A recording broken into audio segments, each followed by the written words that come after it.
क्या ड्रीम 11 की हुई है बड़ी विन? मनी कॉन्टेस्ट पर सुनवाई, नए नियम ने ऐसे लॉटरी लगाई।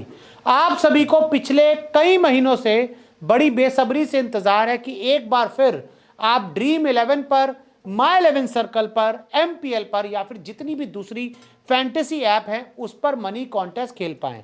और आपको मैं बता दूं कि अब ये जो सारा मामला है सुप्रीम कोर्ट के हाथों में है और सुप्रीम कोर्ट से ड्रीम 11 और बाकी सभी फैंटेसी गेम्स को लेकर एक बहुत बड़ी खबर आई है और एक ऐसी खबर आई है जो फैंस के चेहरे पर मुस्कुराहट ला सकती है। देखिए क्या हुआ, सरकार ने बिल पास किया लोकसभा में, फिर राज्यसभा से पास करवाया, राष्ट्रपति जी के हस्ताक्षर हुए, लेकिन सरकार ने अभी तक इसको नोटिफाई करके कानून नहीं बनाया।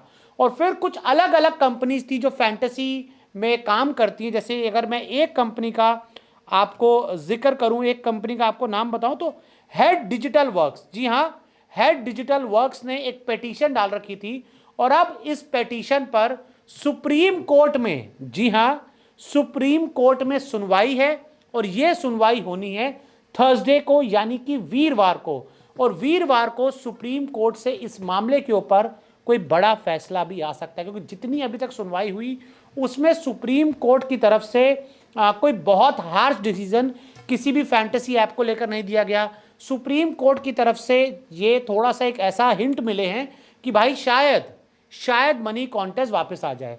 और जो इन कंपनीज की तरफ से जो लॉयर्स हैं, काउंसिल हैं, वो लगातार इस मांग को उठा रहे हैं कि भाई ये जुआ नहीं है, ये बैटिंग नहीं है, ये दिमाग का खेल है।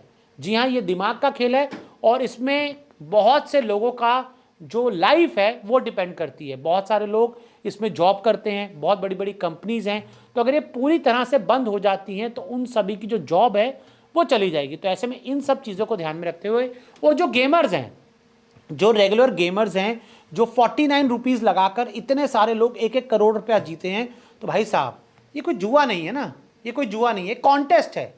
हाँ, ये हो सकता है कि 1-to-1 वाले कॉन्टेस्ट आप बंद कर दो। किसी से ड्रीम 11 पर 1-to-1 वाले बहुत कॉन्टेस्ट थे कि जैसे मैं 100 रुपये लगा रहा हूँ, दूसरा आदमी 100 रुपये लगा रहा है, टोटल जो पूल हुआ वो 200 रुपये का हो गया। लेकिन अगर मैं जीतता था तो मुझे 150 रुपये मिल रहे थे, 200 के पूल में मेरे को 150 मिल रहे थे।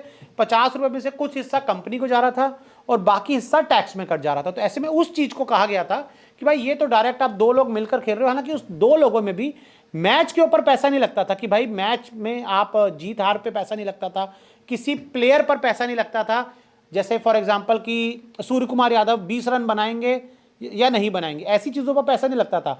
आपको अपनी एक टीम बनानी होती थी और टीम स्किल सेट से आप बनाते हैं, ऐसी हवाबाजी में आप टीम नहीं बना पाते। तो ऐसे में इन सब चीज़ों को ध्यान में रखते हुए सुप्रीम कोर्ट से इन सभी फैंटेसी ऐप्स को लेकर एक बड़ी खुशखबरी आ भी सकती है। यानी कि थर्सडे के बाद शायद अगर सुप्रीम कोर्ट ये जो आपकी हेड डिजिटल वर्क्स है, इनका जो एप्लीकेशन है, इस पर जब पिटीशन पे सुनवाई करेगा तो अगर इनको क्लीन चिट मिल जाती है मनी कॉन्टेस्ट शुरू करने के लिए, तो बाकी जितनी भी फैंटेसी ऐप हैं, चाहे ड्रीम 11 की बात करूं, MPL की बात करूं, माई 11 सर्कल की बात करूं, इन सभी की वापसी हो सकती है। क्योंकि एक सुप्रीम कोर्ट का एक फैसला किसी भी एक ऐप को लेकर बाकी सभी ऐप्स के लिए भी दरवाजे खोल देगा।